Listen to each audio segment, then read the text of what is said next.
¿Y cuánto pasó? Una, dos, tres, un mes. Lo que sé es que ya es un tiempo prudencial y podemos hablar con spoilers de lo que fue la peor temporada de Kimetsu no Yaiba. Y comenzamos.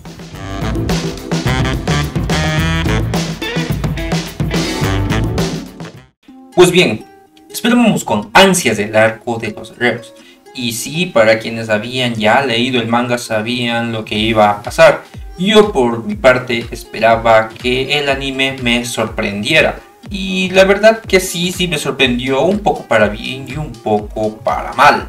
Como siempre, Ufotable la rompió y por otro lado nos metieron la mano muy feo en el bolsillo. Quienes se fueron al cine saben de lo que hablo. Pero antes de empezar, si te gusta este tipo de videos, por acá te dejo el análisis de todos los Speed Days. Además, si te gusta el contenido del canal, puedes suscribirte. Y ahora sí, dejemos de lado este spam y continuemos. La película que no fue película.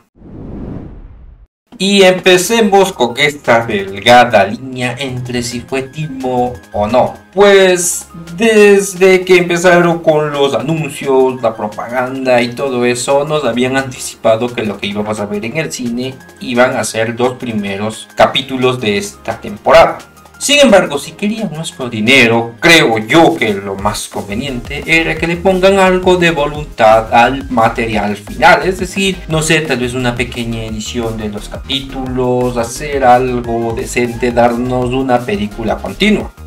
Pero en su defecto decidieron irse por lo fácil.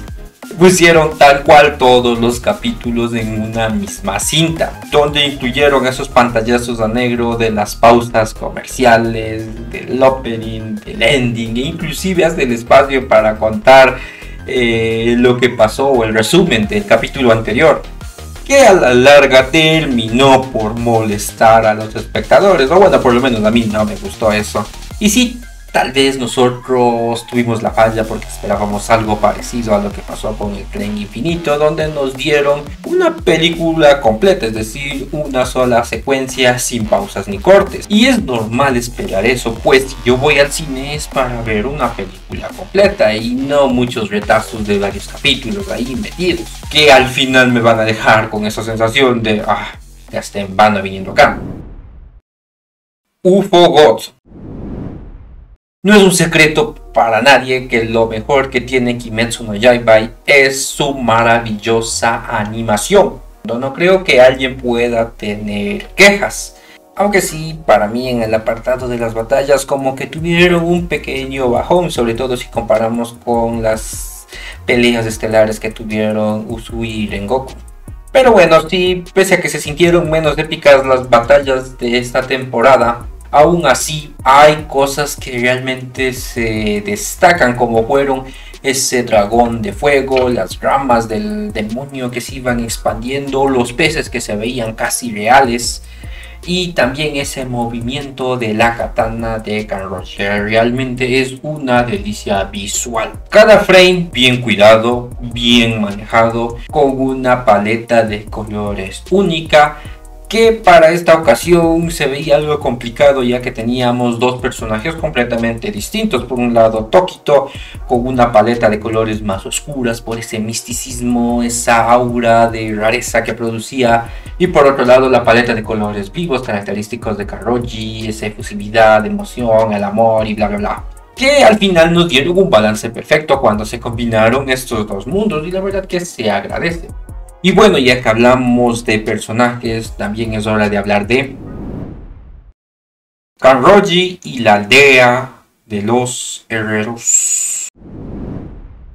Y otra vez toca meternos a Paco.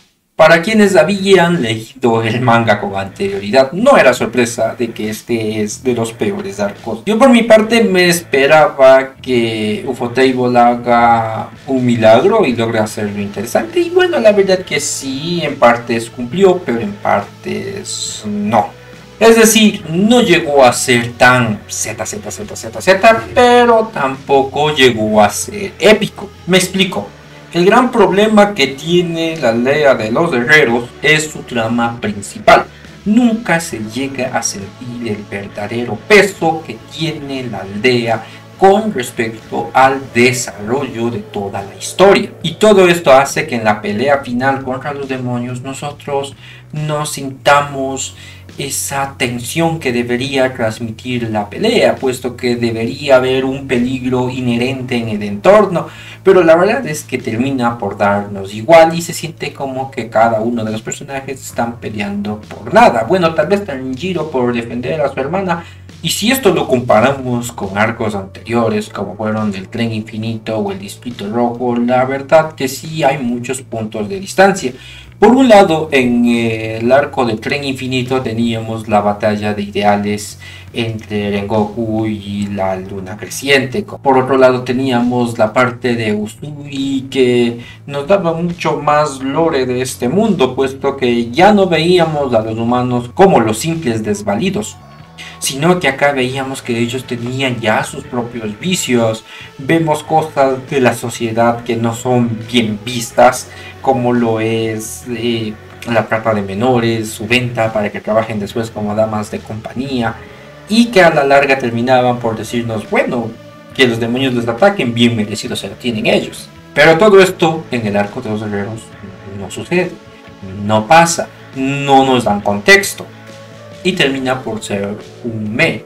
Y ya en este punto tenemos que hablar de Roger, la chica del pelo rosa, la chica fuerte, la pilar del amor.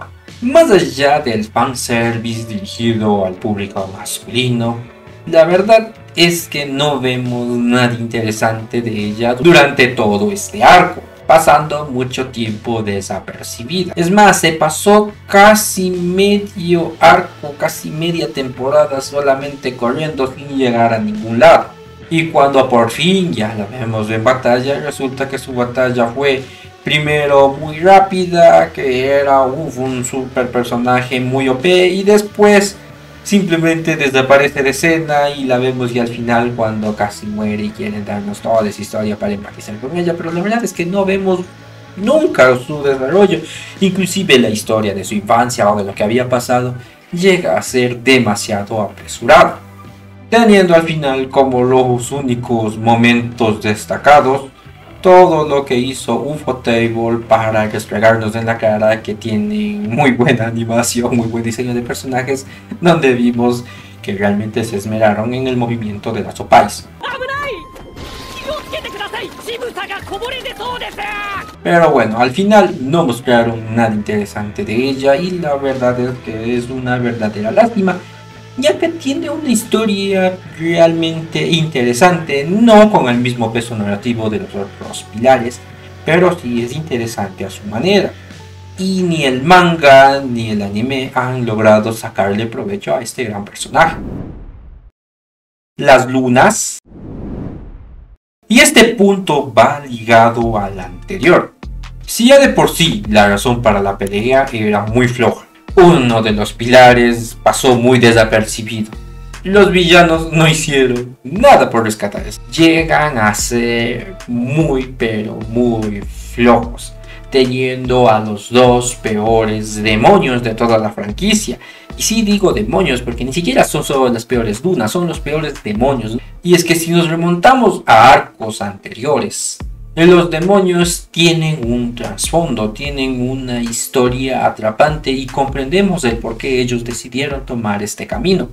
Y es más, cuando ellos morían, a nosotros como espectadores realmente nos lograban causar pena. Si no, veamos lo que pasó con Daki. Todo esto en conjunto hacía que nosotros realmente comprendamos las acciones de Tanjiro, el por qué él es tan bondadoso, por qué él comprende tanto y por qué no le importa si sean demonios o humanos, con tal de darles una segunda oportunidad o incluso tener esa empatía.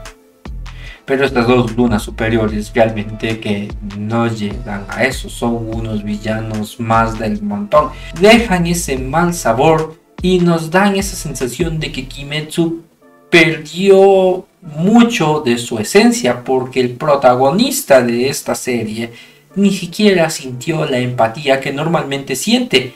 Pero bueno, sigamos. Genya, Tokito y Tanjiro. Si hay personajes que logran rescatar este arco manteniéndolos algo interesante y que toda esta temporada no termine como un montón de porquería con buena animación, son estos tres personajes, Genya, Tokito y Tanjiro. Empecemos por Genya. No es el personaje destacado, ni siquiera creo que sea el protagonista de esta temporada, pero fue un buen personaje de apoyo. Cumple, rinde, nos da buenas peleas, nos da buenas estrategias, nos da buenas técnicas.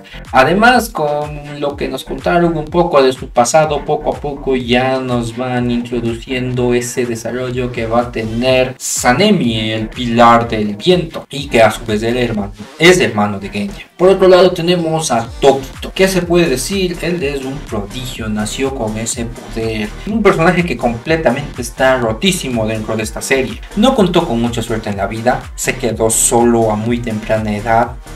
Llevaba consigo los recuerdos de su hermano, aparte reprimió muchos de estos bloqueándose y por eso era su actitud.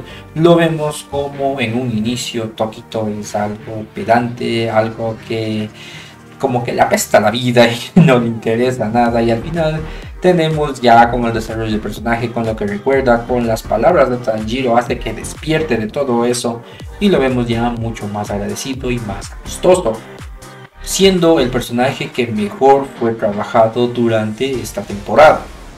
Y por último tenemos a Tanjiro.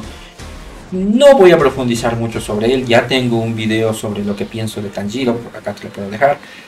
Pero la verdad que acá sí me convenció mucho más como protagonista. Vemos su lado bondadoso, lo comprendemos, entendemos que toda esa bondad puede hacer que personas como Tokito cambien. Vemos también cómo se ha vuelto mucho más fuerte, lo vemos entrenar, vemos que ahora es mucho más estratégico. Sin embargo, sigue pecando de lo mismo, de tener de su lado el guión, de esos mamos místicos, de ver a su padre danzando, que bailando esa cumbia. Vemos que sueña que con el primer cazador de demonios, que con sus antepasados, que con sus tíos, que ya despierta el instinto. Y la verdad que para mí estas cosas demasiado convenientes no me gusta y me terminan por desagradar, y creo que dañan al personaje en lugar de mejorarlo. Y ya que hablamos de eso, vamos con el guionazo. Este último punto sí es lo que más me molestó de toda esta temporada. Hicieron con Nezuko, como quieran decirlo, bueno, yo voy a decir Nezuko. Es de las peores cosas que he visto. Hasta este arco ella era un personaje que había sido bien trabajado. La veíamos con una evolución paulatina que de a poco nos iba mostrando habilidades cada vez más interesantes y que no todos los demonios tenían. Cualidades únicas para ella. Pero al final de este arco nos dejan esa sensación de un sabor muy feo. Pues mágicamente Nezuko ahora ya no es afectada por el sol. Incluso cuando vimos que iba a morir, tenían todo el arco, inclusive la parte del entrenamiento, para irnos preparando de a poco. No sé, podían decir que sacó el dedo o que sacó medio brazo y lo que sea, y que ya no le estaba quemando tanto como antes. Irnos de a poco preparándonos para este momento y no soltarnos de la nada cuando Tanjiro iba a perder su motivación y todo lo demás, y simplemente mágicamente ahora ella se cura. Creo yo que hubo mejores formas de presentar todo eso, mejores formas de llevar a cabo esto, pero no se les ocurrió. Y al final esto termina por restarle demasiado a una temporada que no venía bien.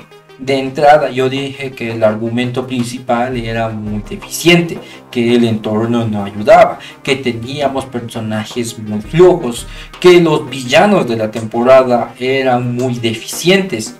Y al final, la única cosa que realmente tenía peso narrativo, lo único que realmente veíamos interesante, que nos llenó de ese momento de decir, wow, parece que va a morir Nezuko y todo lo demás, es borrado de un solo plumazo. Y yo creo que hubiera sido mejor, no sé, decir que resistió más de lo normal en el sol y que al final le lanzaron una manta, una frazada, lo que sea, y que le cubrieron con eso y por eso ya no se murió. En fin, esta temporada para mí fue algo simplona. No quiero decir que haya sido malísima, he visto animes que son peores. Este simplemente es malísima respecto a sus propios arcos. Llegó a ser algo normalita que tuvo sus toques de entretenidos gracias a Ufotable y nada más. Pero bueno, dime tú qué opinas, piensas distinto, piensas igual que yo, crees que estoy hablando solo tonterías, que es lo más probable. Déjamelo en comentarios, ya sabes, también puedes seguirme en mis redes sociales, por aquí te las dejaré, suscríbete al canal si te gustó este video, dale like, compártelo para llegar a más personas y ya sin más por el momento yo me despido, bye bye.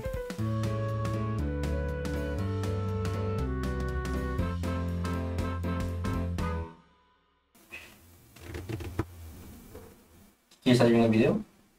Yo voy al cine, es para ver